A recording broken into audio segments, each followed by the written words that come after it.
All right, hello, boys and girls. Congratulations, we're starting a new unit. We're going to work on multiplication. I know some of you have been so excited. Well, now the time has come. So today's TIC is going to be 4.4b, which is understanding how to multiply by 10 or 100. We're going to be considering how to decompose factors. Factors are the numbers that we use to multiply in a multiplication problem. I'll label them in just a little bit when we get started. Going back to the word decompose, decompose means to break down. So for example, I can break down 35 into 30 and 5. In the same way, I can break down 13 into 10 and 3. If that was a little fast, just go back and rewatch that clip or pause and think about how I broke the number 35 down and how I broke the number 13 down. I'm going to go ahead and get started with my first example. So if we have the problem, and forgive me, I'm trying to hold my phone and write at the same time. So if it's a little shaky, sorry. I'm going to multiply 10 times 14. 10 is a factor. 14 is a factor. They equal a product. The product is an answer to a multiplication problem. So we're going to decompose the number 14. Out of our two options, 14 is the not so friendly number, but 14 isn't that large. So we will break down 14 into, think about it. Yes, we're going to break down 14 into 10 and 4, okay? Those two numbers together make 14.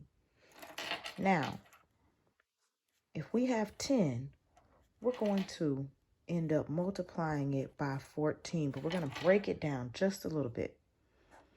So 10 times 10 plus 4.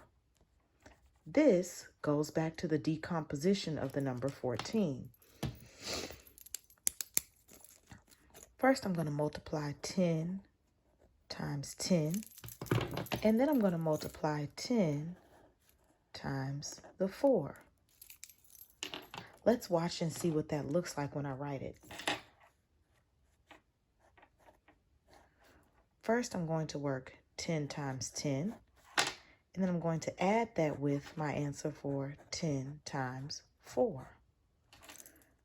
All right, let's recall what we know about place value. We know that if we have 10 and we multiply that times 10, if we're in the tens place, 10 times that would be 100. Great job. I'm going to add that with 10 times 4. Think about that one. You probably already know it's what? 40. Okay. So when we add up 140, we realize that 10 times 14 equals 140. We could also flip it around and say 14 is the first factor times 10. That also still equals 140.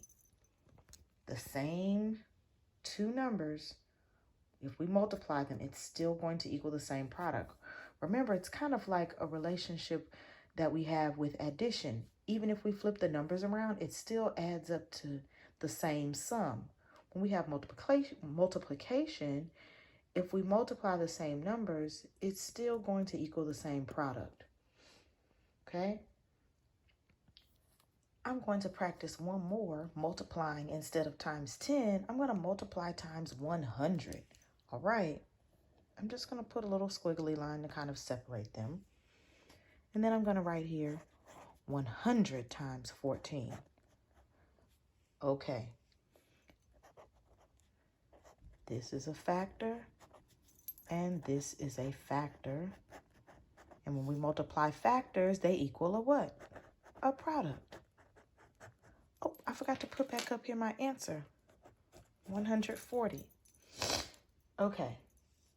So once again, if we remember, we break down 14, we can break it out into 10 and 4. So